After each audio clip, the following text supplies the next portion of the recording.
Hi, this is Mohammad Rahmatali. I am very glad to read 10th class English subject 3rd unit glossary. 3rd unit human relations, the journey, either women, the never nest, leisurely, having leisure, relaxed, retiring, getting exhausted, leather, the state of not having energy, creeps, develops very slowly, extended, lengthen or make larger in space or time. Fact, a thing to be true, obviously understood. Terrain, a large extended area of land, motorable that can be used by motor vehicles. Certainty, an undoubted fact. Purpose, an object to be done.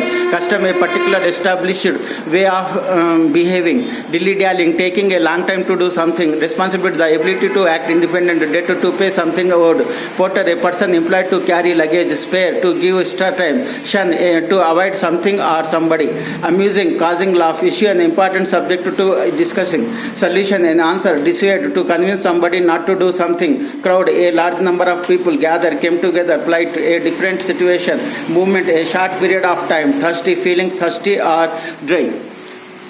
Forehead, the part of the face above the eyebrows. Stranger, a person who is not known. Guilty, and the unhappy feeling caused by knowing that you have done something wrong.